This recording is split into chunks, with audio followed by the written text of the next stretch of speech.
So this is the video. It's my first video of anything. So I hope it's gonna go okay.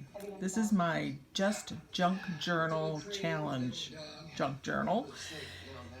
And I made the cover out of a box from I'm not sure what, I can't remember, but I used an old pair of jeans that my son had that I tried to patch several times that I couldn't, and I finally just bought him new ones to contend with that.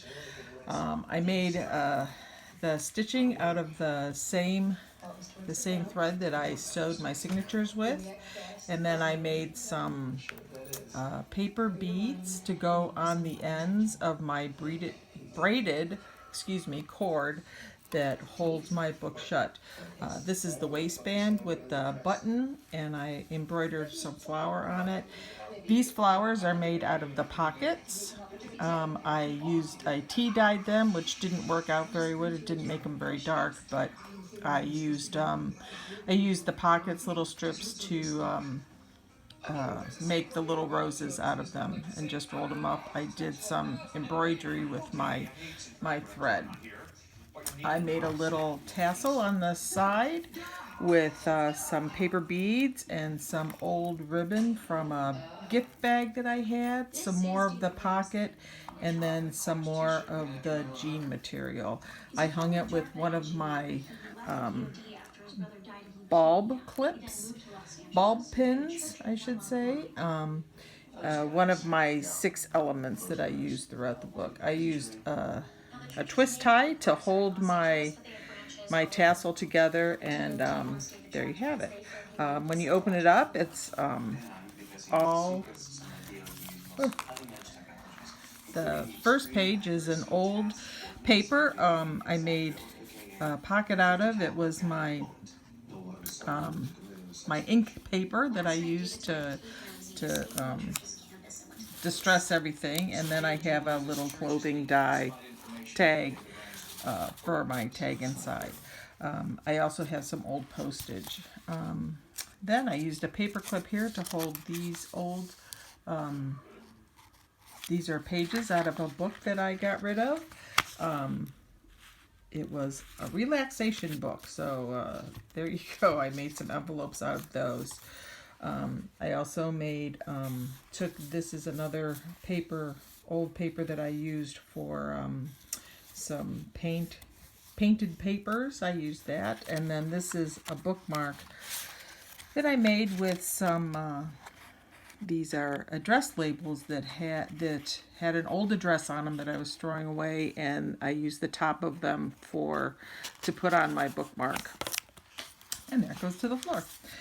The rest of these, I have junk mail, and I have some old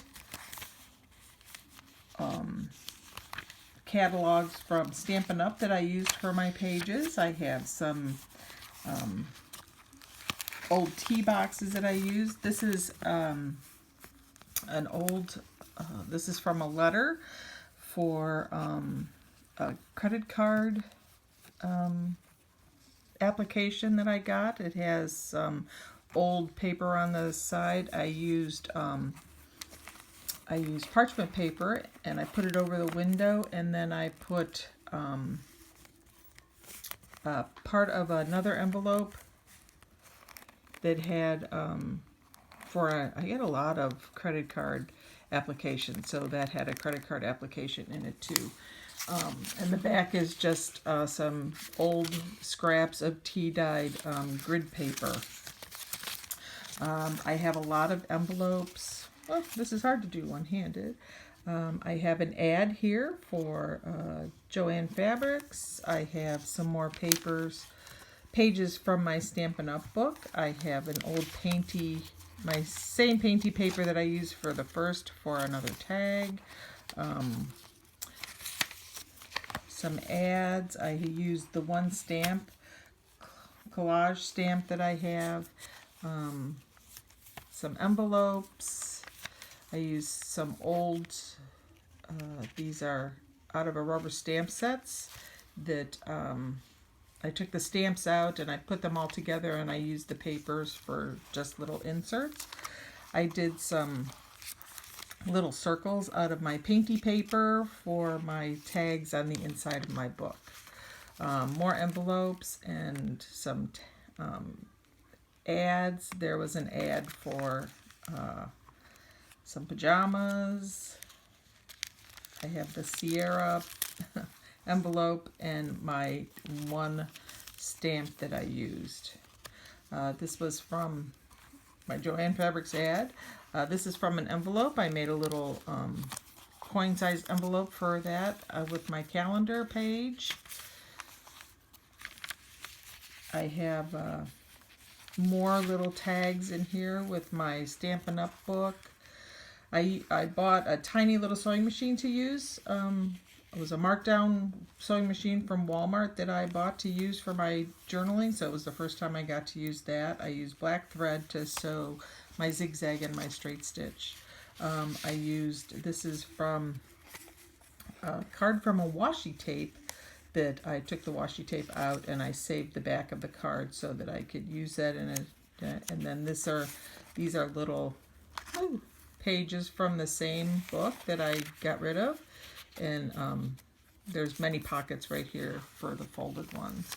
All of the signatures are basically the same with the same kind of stuff, the ads and the calendars, the Stampin' Up journal.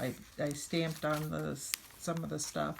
I made them all the same, but when I get into it, I'm going to put a lot of different tags in there. I still have a lot of tags left that I've been making from the bits and pieces that I saved from my cards and my old envelopes. And I'm going to put those in my little pockets that I've made here. I've made several little pockets to go on each page. Some of the pages are just for journaling, and other ones are just for putting a lot of ephemera. There's some directions from a wheel cart that I had that I put those in there. This challenge was a lot of fun. This was my first completed journal. Now I just have to decorate the inside of it. It's a basic one. This was a lot of fun. I have to get my videoing down for it. This is another pocket that I made out of the old grid paper that I used for doing my distressed things. This is a tag I made out of a box from San Pellegrino, my favorite lemon drink. And then I put this butterfly blouse on it. I thought that was really cute to put on there. I was going to cut it out and just make it with the butterflies, but it was kind of cute just to put the whole thing on there. And that's pretty much what it is. This was a lot of fun to do. I liked making the junk journal. I do have another journal that I'm doing that is just mine, and it has all the pages and the signatures in it, but it doesn't have any tags or anything. This is great. I can make tags for this as I get my junk mail and make it mostly out of junk mail, and it'll be a lot of fun. So, Julie, thanks for this challenge, and I'm looking forward to February's challenge with fabric. Sorry my video's not that professional. It's my first one, and one-handed. I don't know how I'm doing with it, but thanks for watching, and we'll see you later. Bye.